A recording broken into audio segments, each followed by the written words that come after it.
Hey, good morning. Scott Luton and Greg White with you here on Supply Chain Now. Welcome to today's live stream. Today's show, we're continuing our series, Supply Chain Today and Tomorrow with Mike Griswold. Each month, we've been spending very valuable time with Mike Griswold, a research VP with Gartner. Mike has been sharing his insights and perspective on what's going on in the world of supply chain, especially from a retail perspective. And today, as you might imagine, we're going to be taking a closer look at the impact that COVID-19 is having on the global supply chain. So more to come on that momentarily. Quick programming note as we get started here. If you've been enjoying our live streams, we'd invite you to check out our podcast wherever you get your podcast from. You can find us and subscribe so you don't miss a single thing. I want to welcome in my fearless, esteemed co-host here today, Mr. Greg White, serial supply chain tech entrepreneur and trusted advisor. Greg, how you doing?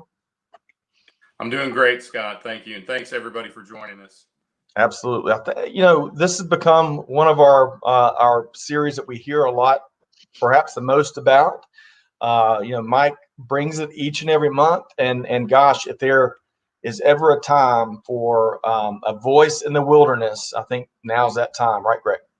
Well, it's hard to find a better authority in the industry than Gartner, and Mike has been a practitioner, now an analyst for, let's just say, a few years. And he's got his finger on the pulse of all things supply chain and retail. It's always great to hear from him.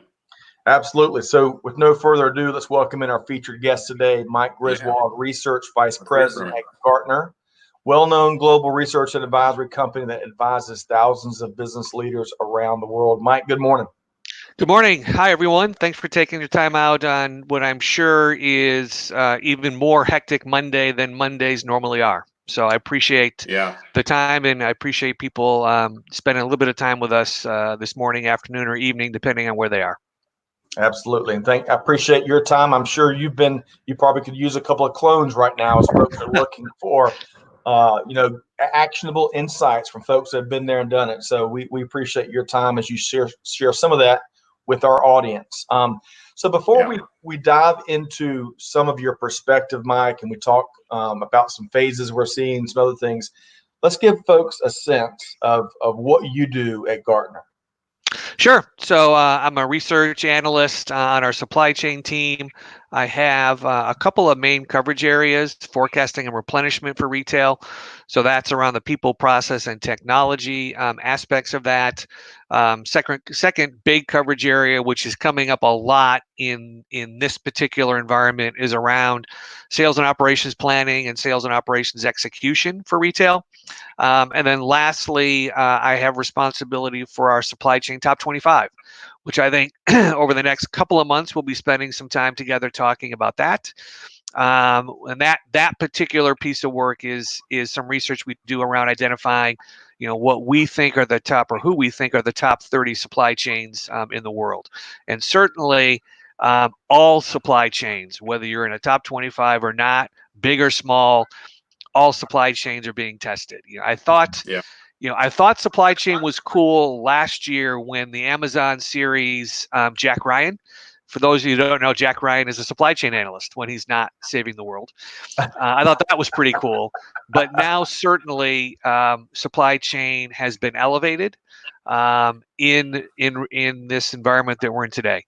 If people didn't know what their internal supply chain did, they do now. And I think the general public has a much better understanding of what a supply chain is and what it does. And frankly, where does it struggle? And I think some of the things that we're seeing today, certainly are challenging for the supply chain. But Greg, I agree with your white note there. It won't break. Supply chains over time have proven to be very resilient. And I think we will continue to be resilient through this. Absolutely. Yeah, and that doesn't mean it won't be without repercussion, right? Yeah. Or disruption. But, we hear a lot about concerns about whether we're going to break the supply chain. Right. The fact is, this is just the most advertised of some gigantic disruptions that we've had. So, it is, Greg. I mean, think about it. I mean, this is the biggest disruption we've ever had, I think is probably safe to say. It is, however, not the first. Think about the Right. earthquake, the tsunami. I mean, the volcano in Iceland as an example. So Yep. it's not like supply chains, aren't used to dealing with disruption. I think the challenge here, and we'll talk a little bit about that, I think, is the rate at which this has come upon us globally, the extent that it is a global challenge, Right. and the fact that we are dealing with more uncertainty. So when a volcano erupts, it happens, and you see it, and you know when it's going to end. When the earthquake or tsunami happens, you see an end. I think the biggest thing that the supply chain is dealing with right now is we don't know what the end.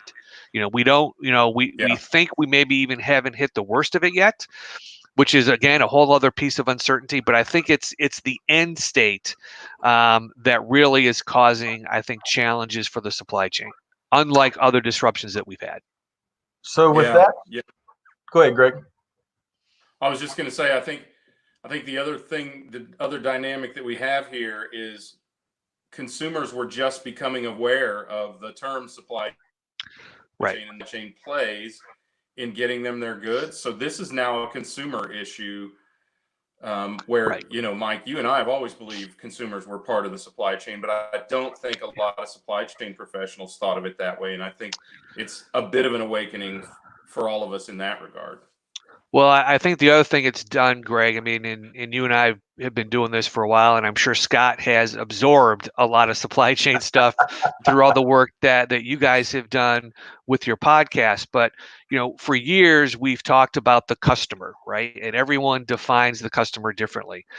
I think what's happened in our current situation is people have had to think about their customer's customer and maybe even 3 customers away, right? And I think that's a little bit different than what we've had to deal with in the past. Typically, a supply chain my mission was to deliver whatever I needed to deliver to that next customer in my supply chain. And now I think we're having to think 2 and 3 customers further down, which we're not used to doing. So that raises things around visibility, around transparency, all those types of things that we were pretty good at for our immediate customer. But what we're finding is it's a big opportunity for us in 2 and 3 customers down the road. Yeah. So as expected, comments and questions are already rolling in. We've got questions from Natish and Claudia, so stand by. We'll try to get to those. Dalit from Intercom says, hello, Mike. And we also got good vibes from Lavecchio Consulting. So hello, good morning, everybody. Hopefully this finds everybody safe and sound. So Mike, before we possibly take some questions from our audience, which we love to do, let's pick your brain on some of the phases that you and the research team have really put a lot of data and research around. Tell us more about these phases.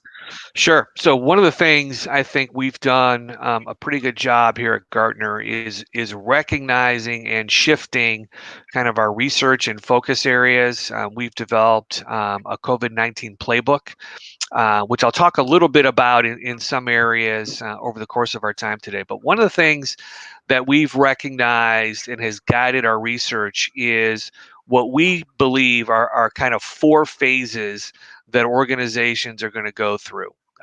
So pardon me, I'm going to have to read my notes for this. But the 4 phases, the first is, what is the crisis? And I think for the most part, everyone now understands what the virus is. They understand what it does. And they've started to already realize the impact it has on the supply chain. So I think for the most part, our playbook was really designed to get people through that stage and the second stage, phase 2, which is working with the new reality. So that's things like the remote workforce. I mean, I can't tell you, I do probably last year I did 400 inquiries This year, we'll probably do more than that. But the reason I bring that up is so many more people are having to work remotely, work from home.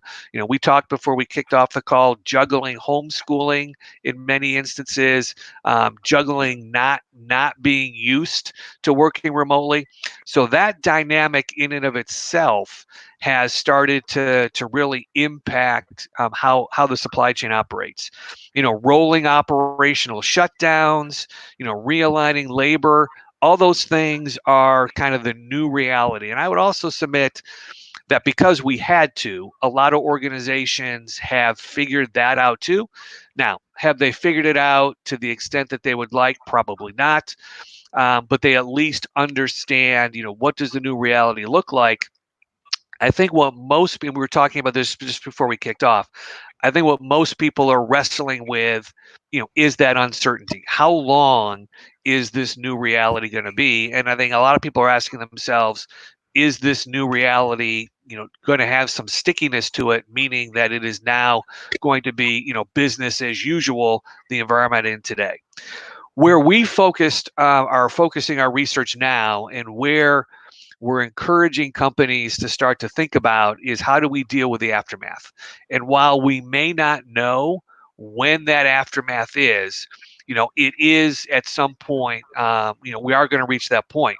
So now it's things like, how do I reboot my supply chain? For those of us that are a little bit older, the old Control-Alt-Delete, right? When you needed to reboot your computer, right? How do we Control-Alt-Delete the supply chain and get it kind of rebooted to deal with, not necessarily, it won't be business as usual, but how do we get it restarted, when we have a better sense of demand, a more realistic demand signal, when we have access to supply in a more continuous way than maybe we have access to supply now.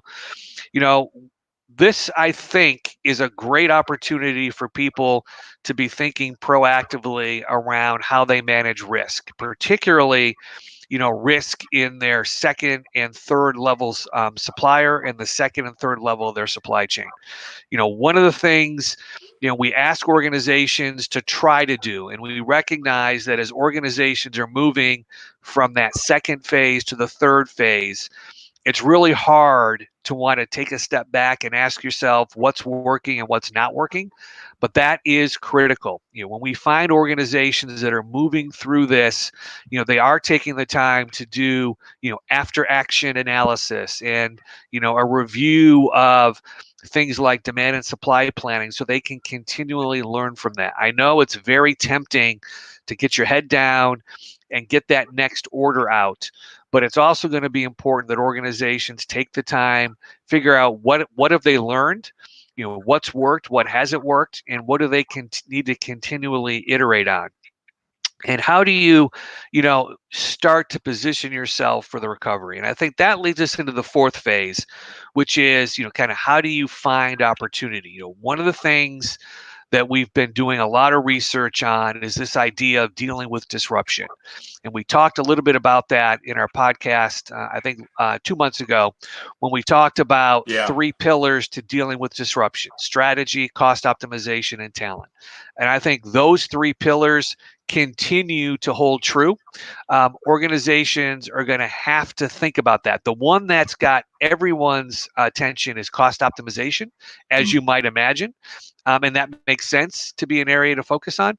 But we're also going to have to think about things like technology. What technology do I wish I had, right, as I'm dealing with the aftermath, and how do I accelerate the investment in technology, as an example? How do I think about this opportunity around working remotely? How do I take advantage of that moving forward? It will be interesting to see, now that folks have had to work remotely and business have continued to be successful.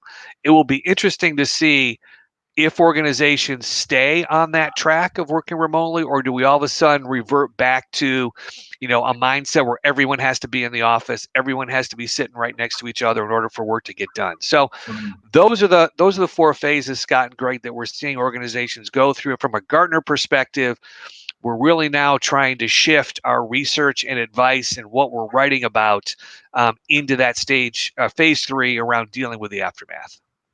So let me Mike, pose. you guys, Greg, go ahead. Go ahead.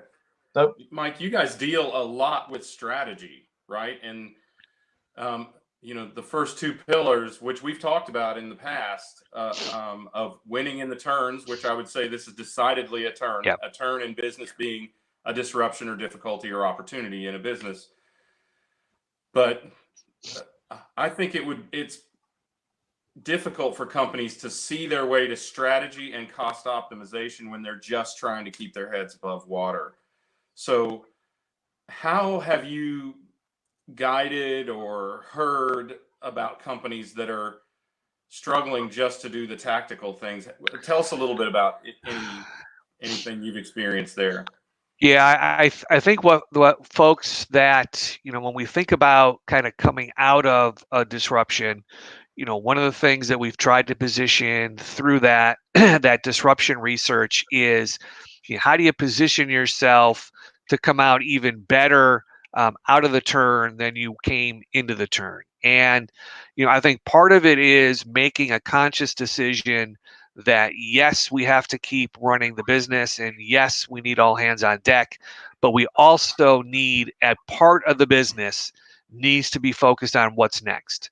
Part of the business has to be looking at, okay, while we may not know what the end date is, when the end date hits, here's the things we need to be able to get up and running very quickly.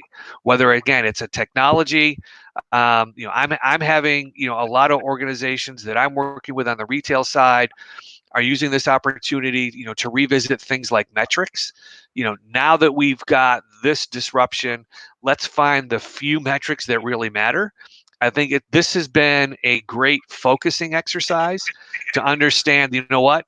We only need 3 or 4 metrics, maybe 5, to tell us how our business is doing and how we're helping customers. Wow. We don't need all of this other stuff, right? Of those 400 inquiries, I probably do 150 metrics inquiry a year. No one tells me, Mike, I don't have enough metrics, give me more, right? I never take that call. It's, I've got way too many. How do I get to a narrowed few? And this, this is a forcing function, right? It's forcing people to say, what are in this example, what are the metrics that matter? The other thing, in terms of your question, Greg, is we're really asking people to think about their S&OP and S&OE process, not from the standpoint that, we want to do a lot of process reengineering now, because this isn't really the time for that. But it is the time to say, hey, how are you aligning short-term execution? And even if you don't have an S&OE process, the activities and the discussions that you're having probably look and feel like S&OE. So how do we take that and move that forward? Because, organizations need to keep the lights on, right? But they also need to be focused on, what are they going to do coming out of this? So if we could here at this juncture, I think there's a couple of questions, and to our audience, love the questions and the comments. We're going to try to get as many of them as possible. There's 2 in particular that are kind of related that I want you to get to weigh in, if you would, Mike. This first question comes from Joseph. He asks, do you think there will be a permanent shift to more online purchases due to COVID-19?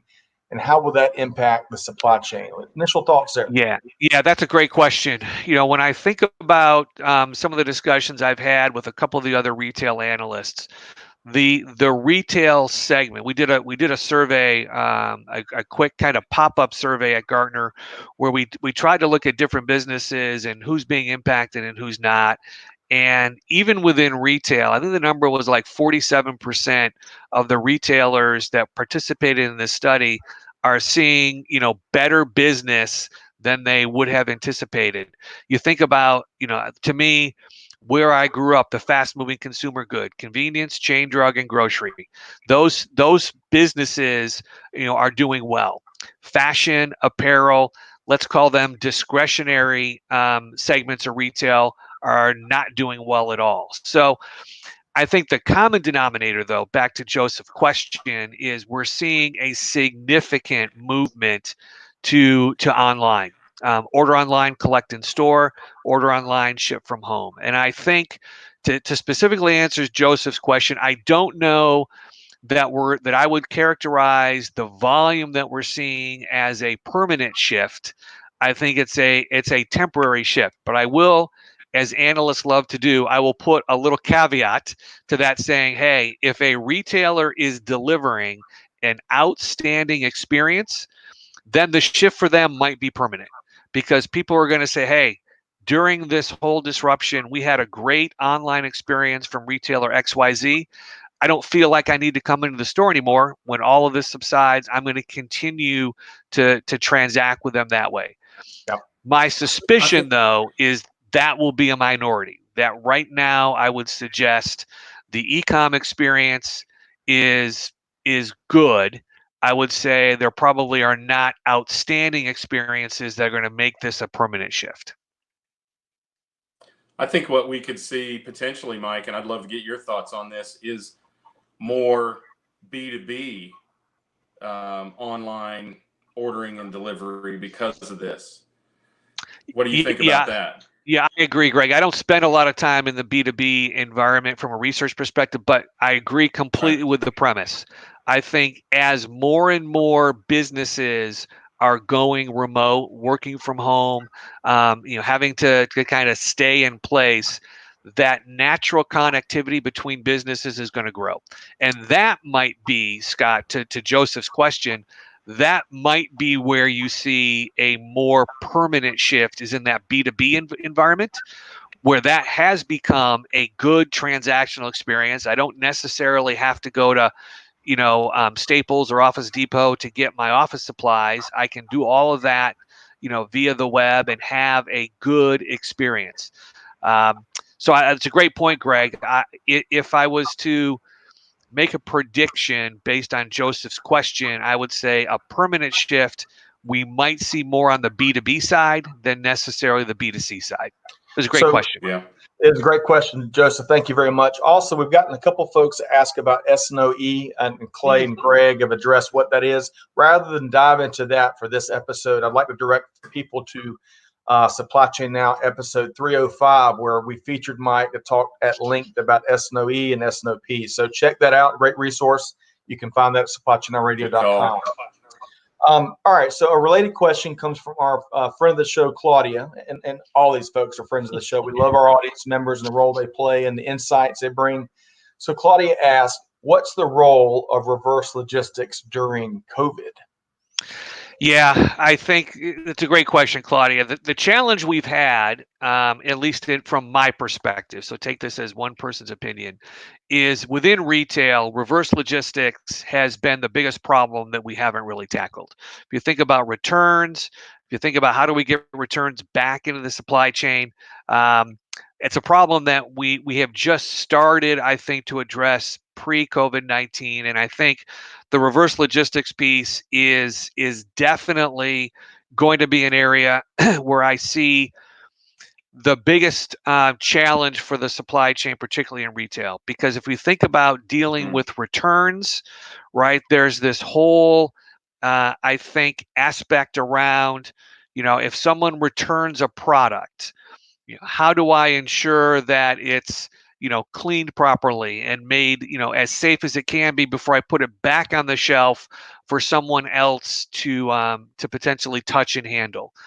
I think that is definitely an area that organizations, I think, will probably err on the side of caution. So if you think about typical food retailer, if I put, a package of chicken breasts in my shopping cart, I wheel it around the store, and then I decide I don't want it, and I either leave it in the cart, which I would never do, or a customer puts it someplace else, an associate that finds that, it doesn't go back into the chicken section. It goes immediately to disposal. You might start to see, even for non-perishable product, things that are left in a shopping cart because, I got into line, the line was too long, and I said I've had enough. I think we're going to see more and more error on the side of caution around reverse logistics, which is going to lead to, I think, a huge buildup of product in the stores, in their back rooms, which you already know is not conducive to that we're going to need to deal with. So I think one of the areas that probably needs to get surfaced sooner as we're thinking about kind of dealing with that aftermath in phase 3 is going to be reverse logistics. Am I going to need, additional stops at a store to collect that? The other thing is, if we think about the volume, right, that's going through these stores now, particularly on the food side, and going to the byproduct of that, empty pallets, cardboard, plastic, what the industry typically refers to as dunnage, that is going to start to build up. So if we think about the role that reverse logistics maybe played in a typical retailer's transportation department, I would argue that now is going to have to be addressed with more people, more focus, and probably more assets to deal with that. And I think, Claudia, it's a great question, because I'm not sure, much like we weren't thinking about reverse logistics as it relates to e-commerce, my sense is we're not thinking about it as much as we probably need to in a situation like this. It's a great question. Yep. Okay. Hey, Greg, Mike, I have a thought on some of what you're seeing companies attacking, and we're hearing a lot about companies putting together what I would call a tiger team from the old days. Yep. Where they are focused on the recovery phase of this, and other teams are assigned to take that knowledge and start to archive and maybe even start to use it, but at least to start to archive and dissect it and figure out how they can respond better in the next sort of disruption. How much are you seeing that? Yeah, we're seeing a lot of that. One of the things that I didn't touch on in this idea of dealing with the aftermath is developing a continuous learning culture. So we've got a couple of analysts on the talent side whose plates are incredibly full in the area of, how do I would say inherently in most organizations there is a learning culture. I think what differentiates organizations is the speed, to your point, Greg, is to the speed at which a learning is identified, codified, and pushed into the organization. And I would say in this particular disruption, that now becomes a premium. We need to learn, we need to standardize, and we need to push it into the organization. If I think about some of our research we've been doing for a couple of years, where we talked about kind of this idea of a bimodal skill set. 2 modes, mode 1 and mode 2. One mode is, we're getting really, really good at the discipline of supply chain. And the second mode is an entrepreneurial type of activity. How do we experiment? How do we learn? And how do we operationalize? And I think organizations, whether you call it bimodal or not, organizations that have already been thinking about that and in some ways have put that into practice, I think have a huge advantage, because they're doing exactly what you just described, Greg. They're trying things, they're capturing what works, but the secret sauce in a bimodal organization is, how do I take the entrepreneurial, the new things I've learned, and get them to be common operating practice in the business? That's the secret sauce. And I think today, that's what a lot of organizations are wrestling with right now, is capturing, distilling, and then pushing into the organization quickly what is now the new playbook. What is our new new ways of working, to use that phrase? What are those going to start to look like, and how do we get that across the organization? So we're gonna dive more into that playbook that you mentioned, Mike, momentarily. I kind of want to do something. So, Greg, this is kind of halftime of our latest conversation with Mike Griswold, and we're all suffering from a lack of sports right now. But Greg, I've got about 8 stories. I can't sing or dance, man. I'm telling you. That's right. There's so much going on. I mean, as we're talking e-commerce, we're talking reverse, we're talking shipping and stuff. Instacart workers may be striking.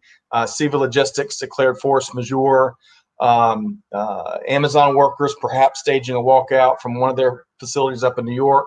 And so all that's challenging news, but also reported, I think this morning, was Johnson & Johnson, U.S. government, they've got a tentative deal in place to produce 1 billion doses of a vaccine. So no shortage of news, and that's just the tip of the proverbial iceberg. Greg, what screams loudest in your ears, whether it's from those pick up stories or other things you're looking at? Not to put you on the spot, but to put you on the spot. Well, I think, look, I can tell you from a personal standpoint, because we work remotely frequently, it's a bit surprising to me, and it may be the same for both of you, the difficulty with which people are settling into a WFH, which I had to look up, work from home environment. I was afraid it was something much more profane initially, but I think from a personal standpoint, I think that's the difficulty, and I think that has staggered our response in some cases, because people are just getting settled in. I was walking through my neighborhood and talked to one of my neighbors on the way out. They were going to get a new router and mesh network device because they were overusing, they were struggling with bandwidth in their house. I think there's a lot of that. I bet the cable companies are getting upgrade requests like crazy right now. I think the Defense Production Act, I'm not sure if that's exactly what it's called. I think that was a bit of a surprise, frankly, a bit of a surprise that it needed to be invoked, because you would expect a company like GM, who still owes the American taxpayer $10 billion, you would expect them to volunteer for that kind of activity. And we had heard some weeks back that they were going to volunteer for that activity. And then the other thing is, I don't know how everyone else feels, but I feel like we hear about something that's going to change, and then it seems like a long time until it actually does change. The production of ventilators by GM and Ford and whomever, it seems like it's taken a long time. And often I look back in retrospect, I do this a couple times a week, consciously try to do this, to realize that in the grand scheme of things, when you're talking about multi-billion-dollar companies, and an entire nation, or frankly, entire world, it's not that big of an amount of time, but from a human perspective, it feels like a long time. If you think about what's going on in supply chain, which Scott may have been more direct to your question, I think about the impact to freight. For instance, China had just gotten back to significant levels of production and shipping about the time that the busiest ports in the States were shutting down, and the lack of synchronicity that occurs because of that, and how do we handle that? I think about some of the disjointedness that's occurring. Truthfully, feel that the measures that are being put in place by the collective governments of the states, U.S. states, and of the world will start to bring some synchronization as those policies become more and more similar. I think part of the difficulty is that, this nation has complete lockdown. This nation has stay at home. This nation has, shelter in place, and this nation is a free for all. And by the way, all of those nations, you could apply the term states here in the U.S. because it is up to us as states to mandate that. The federal government has no ability to mandate that. Again,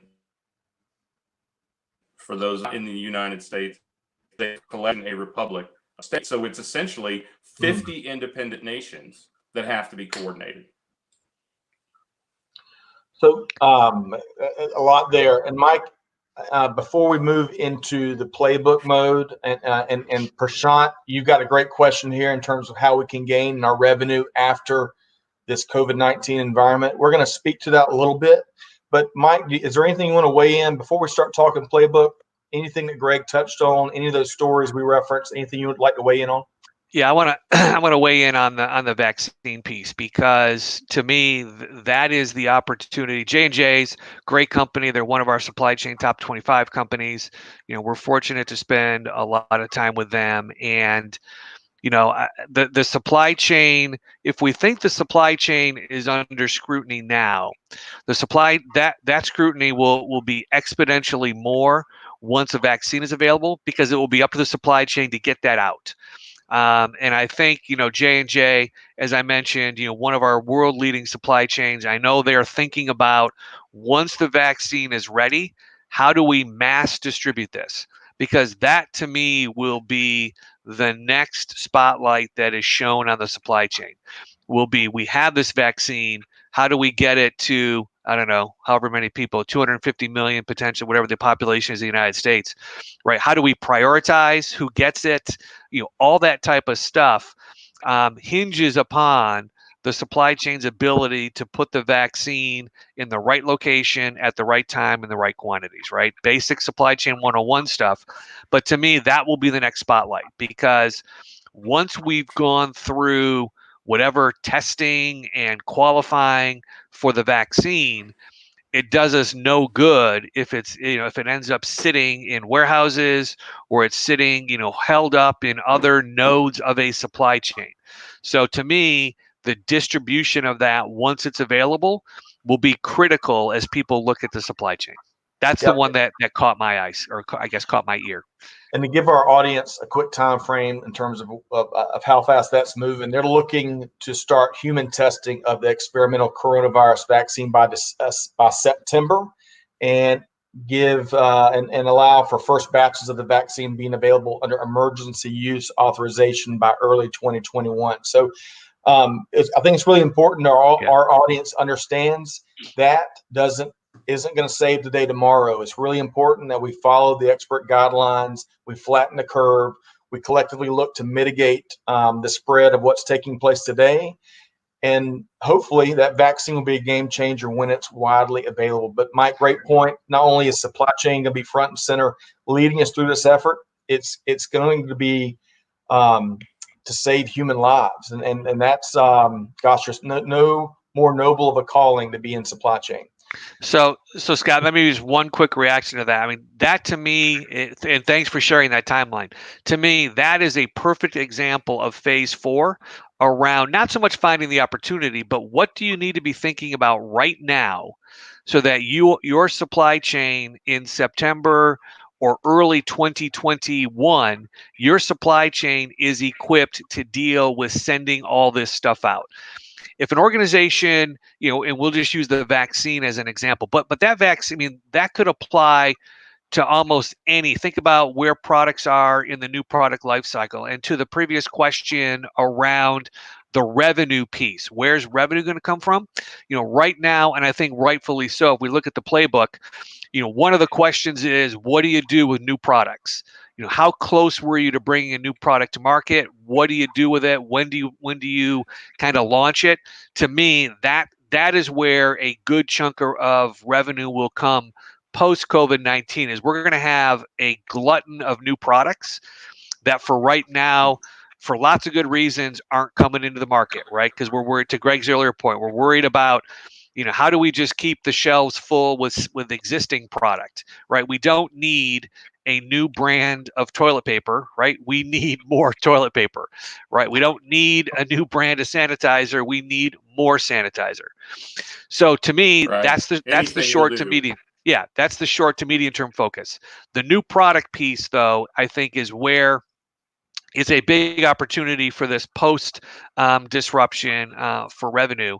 But that to me, you want to be thinking about that now, is my message, Scott. Yeah, great points there. And if you've got 17 of the jumbo packages of toilet paper, you don't need the 18 jumbo package of toilet paper. So yes. All right. So Hey, just a real quick metric for everyone out there, in case anyone has any doubt. Per person, use about 1 roll of toilet paper every 4 days. So count your rolls and Save your time going to Costco. Been inventorying our toilet paper warehouse out here, Greg. That's that's spot on. I can't help but forecast, guys. It's who I am. All right. Well, so quick sidebar. I spent a couple hours over the weekend interviewing my 3 kids. It's something I've been wanting to do forever.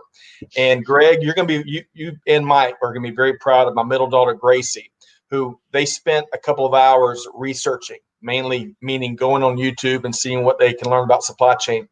And Gracie latched on to the F word, the forecast word, and she sprinkled that throughout her interview. I was so proud. So, you know, kids pick up a lot of things and might surprise you sometimes. Well, right. Scott, I'm glad when she was on YouTube, that was the F word that she picked up and not something else. Thankfully. That's right. All right. So now let's start to give Prashant some pointers and a playbook around, you know, how can we still find ways to succeed and navigate through on the other side. So Mike, share some of the playbook here. Yeah, so we've got the playbook, and I'm happy to share with people, you know, after the event. But there's 4 areas that I wanted to touch on within the playbook that I think are driving a lot of interest now. They're the demand risk, inventory, service risk, communications, and financial risk. And I thought maybe as we're going through this, time permitting, we can touch on elements of those. But let me start on the demand side, and I think some of it comes back to, you know, what we talked about, you know, the definition of a customer, and now how organizations, you know, have to think 2 and 3 customers away down the value chain, where in the past maybe we were just worried about, you know, our most immediate customer. And I think when we think about that, we need to start thinking about, you know, what demand are multiple layers of customers away from us going to want to have, both now in the short term and in the medium to longer term post disruption. I would submit right now that many retailers are not so much worried about demand planning right now as they're worried about gathering inventory. Because basically, for most commodities, whatever you get, you're going to sell. So I don't need to worry about, you know, am I going to sell 100 or 150? You're going to sell whatever you can put on the shelf. So the demand planning piece, I think, in some ways, for a lot of organizations, is not quite the point of emphasis right now, but it will be, right? And we need to gather insights around what's driving the demand, and we need to start thinking about how that's going to shape demand plans going forward. But the 2 things, and we touched on one of them, the 2 biggest things on the demand side come down to, I think, one of the things that Greg touched on earlier, which is, you know, how are organizations wired from a governance and a decision-making process? So things like, what are we going to do with new items? You know, are there some that we do want to push forward because they aid in this disruption, or are there things that we want to park? And for vertically integrated retailers and folks that make stuff, the question becomes, you know, are we willing to stop making something to start making something else? So the GM example is a really good one, right? We're going to stop making cars. We're going to start making ventilators. Now, we could certainly argue whether or not they came to that conclusion on their own, whether they were pushed to that. Regardless of that, right? That's one example of organizations. We you know, you've seen across the news, I'm sure, for the last 3 weeks, we have, I'm here in Idaho, one of our local distilleries has suspended alcohol production. Well, suspended is not the right word. They're converting from making spirits to making hand sanitizer, and they're distributing hand sanitizer to the local hospitals. So it's those types of decisions. You know, is an organization prepared to stop doing something and start doing something different on the demand side? So those are a couple things, Scott, on the demand part of the playbook that I think are important for people to start to think about. So I want to get Greg to weigh in. Demand is talking demand with Greg's like talking Christmas with my son, Ben. I mean, the eyes get big, and there's a lot of expertise here. So Greg, what do you hear there? I think one thing that's important to recognize here is this is a demand problem, not a supply problem. And we've said that, and Scott, you've said that several times. We've all been interviewed, I'm sure, television, radio, magazines, newspapers, whatnot. But I think it's important to recognize that this is a spike in demand that is impossible to anticipate. So we're dealing with that, and I think that has shown the resiliency of the supply chain because the demand is 3 to 5x or more depending on the product of what it usually is, and the supply chain has responded relatively rapidly. We've had intermittent stockouts, but still. The other thing that I think that is important is this term forecast, and kudos to Gracie for learning forecast. And I think one of the things she'll learn about forecasting coming out of this is that there was no possible way to forecast the impact here because there was no rationale, no history of either demand or of influences that could have pointed us to the fact that people would make a run on toilet paper. Right. That was a hysterical response to other people seeing other people with cartloads of toilet paper and thinking, I need to get some before it's all gone forever. One, there is abundance in the universe, especially of toilet paper. And two, because the faster moving products are the ones you're most afraid about, but those have the most responsive and resilient supply chain. And I think that is another important point, is what we're dealing with today and where companies need to be focusing on today is responsiveness. Yeah. And as they put together these tiger teams that solve this problem, they need to consider the fact that forecasting will fail them. I want to repeat that. Forecasting will fail you in a crisis. It's impossible to completely assess the impact on demand of a crisis. So what you have to do is put as much work, and most technologies put as much work or even more work into the responsiveness of the system as the predictability tools in the system. So that's my takeaway here, and I've continued to beat the drum on that because I feel like it's important for companies to recognize you can't forecast everything. Even when you forecast it, even fast-moving products, you're off by some measure. So the response mechanisms that you have, hopefully technology-driven, and I have a feeling they will be because many of the companies that are manually or spreadsheet-driven will not survive this. But hopefully with your technology and your processes, you have enough responsiveness to tackle this. And that's a lot of what Mike talks about and did. I think the episode was 305, right, Scott, where he talks about S&OEs, right? Sales and operations. Execution is after you've planned. Execution is your plan for when your plan goes awry, right? As the greatest boxing philosopher of all time, Mike Tyson said, everyone has a plan until they get punched in the face. Right. And in global terms, that's essentially what's happened here. So, all right. So, Mike, we're going to keep driving with the playbook. And I think the next topic here, as we start to kind of wind down the interview and get to the end of the hour, inventory, right? Inventory risk. Yeah, I agree completely with Scott or with Greg, and it's a good segue in terms of responsiveness because it is about being able to deal with the supply you have. So one of the things that we talk to companies about is, have you formalized and structured your allocation strategy? So in the event that, because what will happen is inventory is going to be made available, supply is going to be made available in big chunks. It's not going to flow from outside of your supply chain into your supply chain. It's not going to flow in the convenient manner that it flowed before this disruption. It's going to come in big lumps and in big chunks. And now it comes down to the allocation piece. How do I disperse this? Do you have rules in place around scarcity? How do you ensure, if your strategy is everyone is going to get some, how does that happen? So the allocation piece, I think, becomes really important. It's things that we've probably taken for granted. I know in many retailers, it's still a fairly manual process.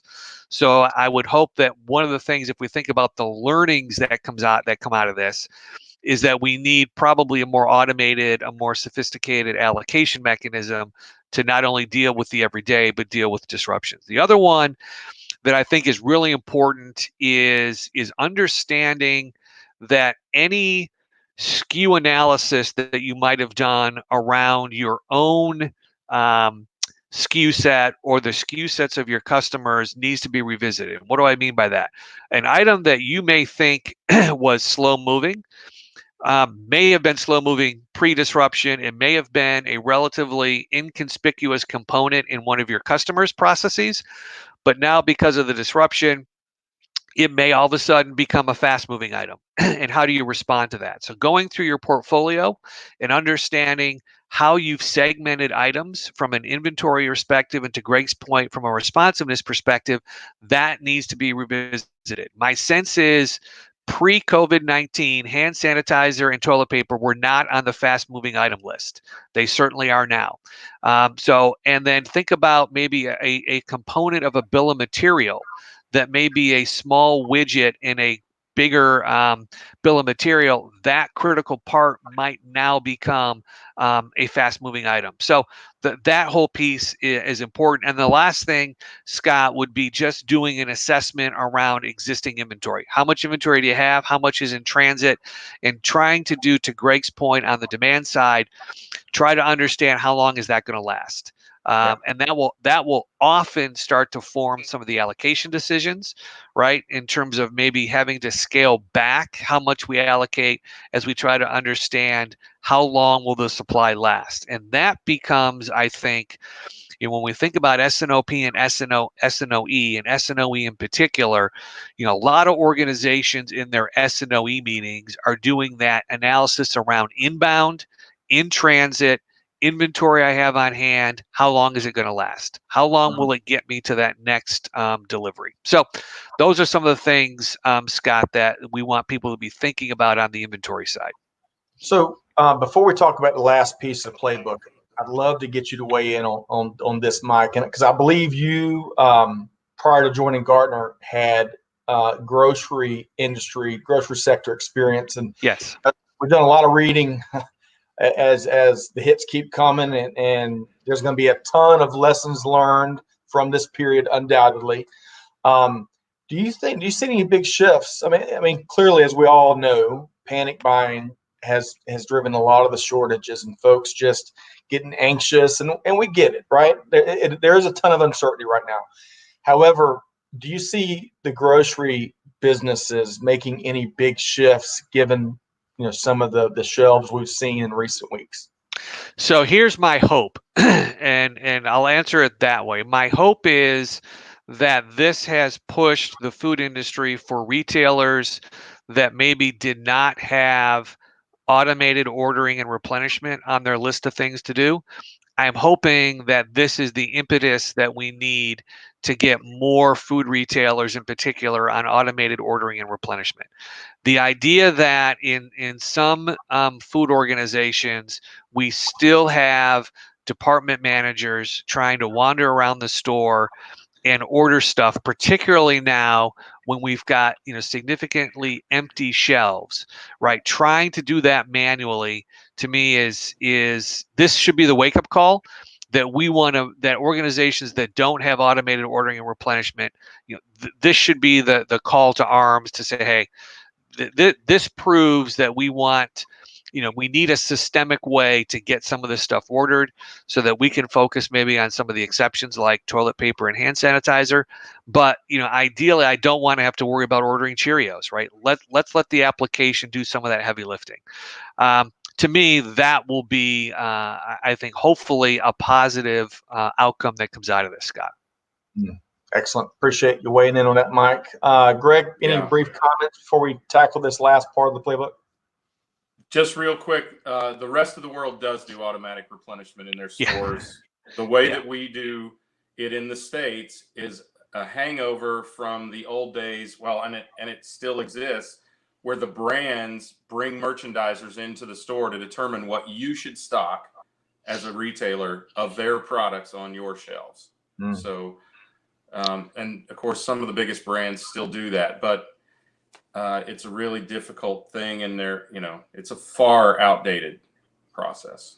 Well, a lot more to come on that. Sounds like we've got a special episode maybe after we get through on the other side of this thing. We'll have to have a more focused conversation around, especially given the expertise we have here. All right. So, Mike, I believe, and maybe I'm conflating the two, but the last segment of the playbook, we want to talk about communications and the financial risk. I'm not sure if those are separate or if I'm conflating them, but please do share. Yeah. So we have them. We treat them separately in the playbook, Scott, but let me just, in the interest of time, let me just touch on a couple of things out of each of those, and then hopefully I'm sure that will spur some discussion amongst us. So on the communication side, this to me is an area where retail has probably done a pretty good job already. If you think about recalls, right? While we don't like recalls, we've developed a communication protocol around that. Typically, we've already established a point person or a point group to do that. I think what's new is the supply chain element of that, right? And having some type of communication vehicle around the supply chain. I think one thing that we've learned is I think a lot of retailers were way too slow in recognizing the demand pattern and putting in quantity restrictions. I read an article, HEB was one of the first companies, within the early stages of this disruption, put in quantity limits on things like toilet paper and sanitizer. And I think it took a lot of organizations way too long to recognize what was happening, have a communication protocol in place, and be able to communicate that to the customer, particularly down at the store. So I think having that communications infrastructure is really important. And then on the financial side, I think a couple of things. One is a lot of work has been going on around contract review.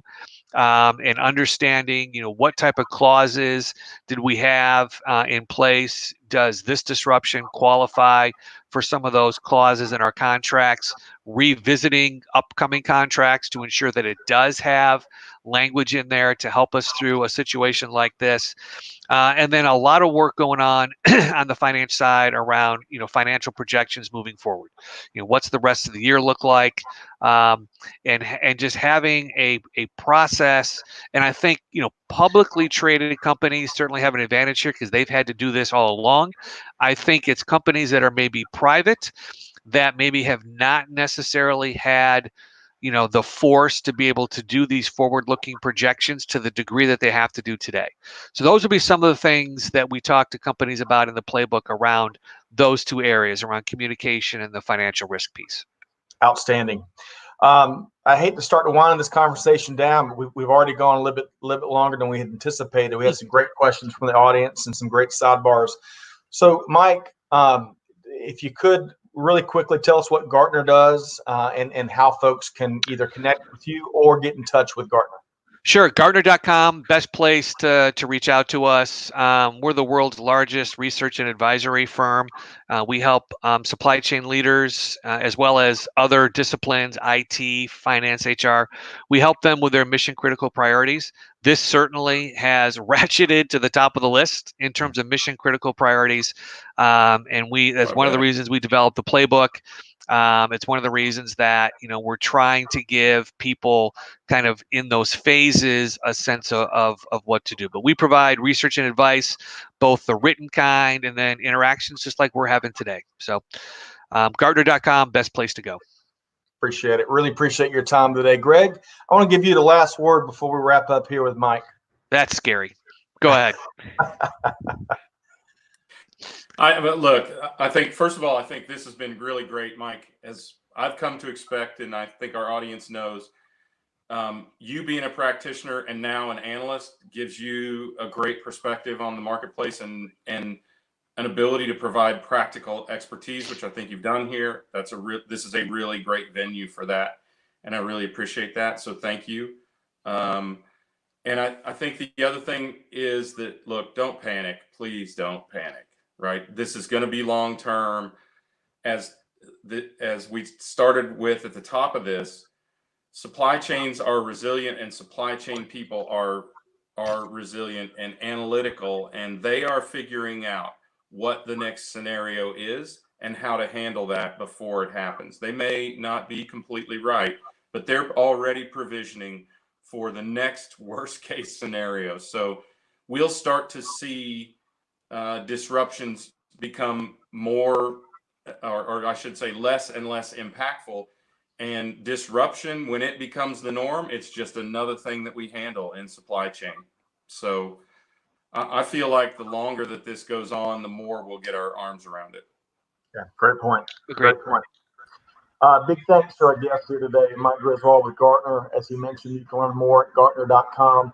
Big thanks to Greg White, Clay, Amanda, Michelle, many of the folks behind the scenes. I tell you, we really doubled down to get as much of this thought leadership out to the market, whether it's related to COVID-19 or some of the general, more generic best practices for managing your supply chain. So be sure to check out other upcoming events, replays of our interviews, you name it, at supplychainradio.com. Definitely check out episode 305, where Mike really shares some helpful information and examples around S&OE and S&OP. Of course, you can find us and subscribe to our podcast wherever you get yours from. On behalf of the entire team, Scott Luton here, wishing you a successful week ahead. As Greg mentioned, don't panic. Stay safe, follow the expert guidelines. There's better and brighter days ahead. We're going to get through this together. And until next time, Scott Luton signing off. We'll see you on Supply Chain Now real soon. Thanks, everybody. Bye-bye. Thanks, guys.